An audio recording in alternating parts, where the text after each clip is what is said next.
भने यो धेरै उकालो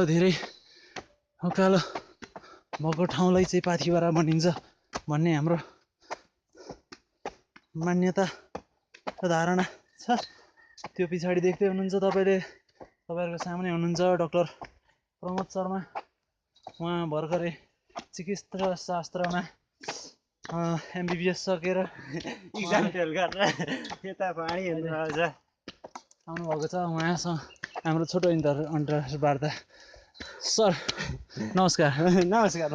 हजुरले यो पहाड चढिराख्नु भएको छ, पाथिभरा मन्दिर जाँदै हुनुहुन्छ। हजुरले के मनोकांक्षाले यो पहाडमा अहिले यति दुःख गरेर यस्तो उकालो छ हेर्नु, हामी देखिरहेका छौँ। आउँदै बाटोमा परेको हुनाले यसो दर्शन गरेर हेरेर जाउँ भनेर हो हजुर।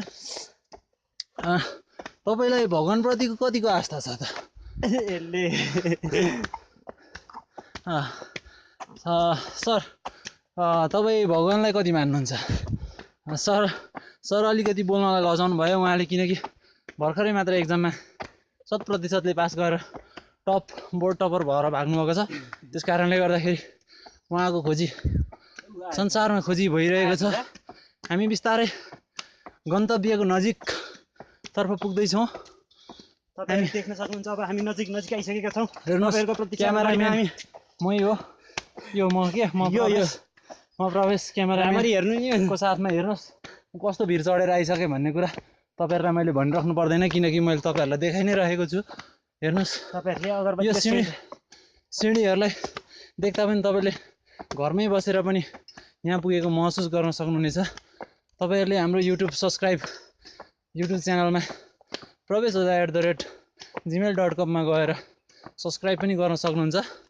हाम्रो भिडियो यहाँहरूलाई मन परे लाइक गरिदिनु होला र सेयर गर्नलाई कृपया नभुलिदिनु होला। यो बाटो जङ्गल हेर्नुहोस्, यति राम्रो रमणीय ठाउँ छ। हामी मन्दिरको एकदमै करिब नजिक आइपुगिसकेका छौँ।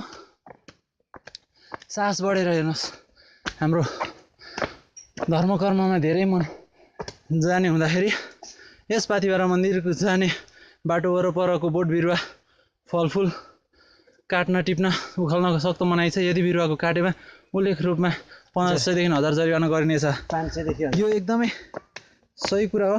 मेरो आँखामा किरा परेकोले गर्दाखेरि म एकछिन हजुरहरू माझबाट बिदा हुन चाहन्छु। धन्यवाद।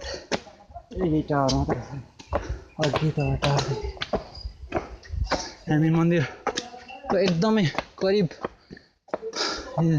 यहाँले देख्दै हुनुहुन्छ यो छेउछाउमा राखिएका झन्डा। आज today what day today?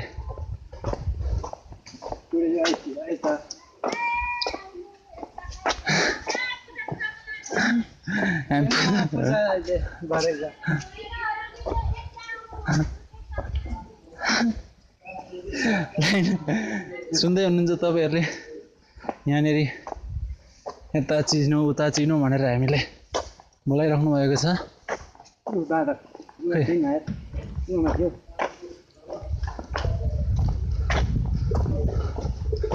Pathibhara मन्दिर की जय।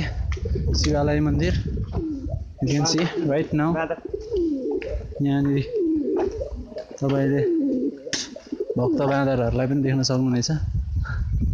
यहाँ तपाईँहरूले मन्दिर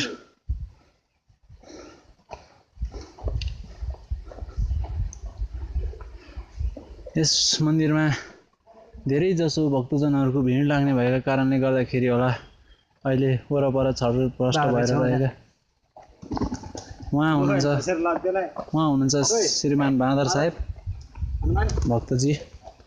जय हनुमान ज्ञान गुण सागर ट्याप धारा यसो दिएन हाम्रो पनि। एउटा बाँदर भर्खरै यता लागिसक्नु भएको छ र अर्को बाँदर हेर्न चाहनुहुन्छ भने हेर्नुहोस् है बाँदर हेर्नुहोस् है।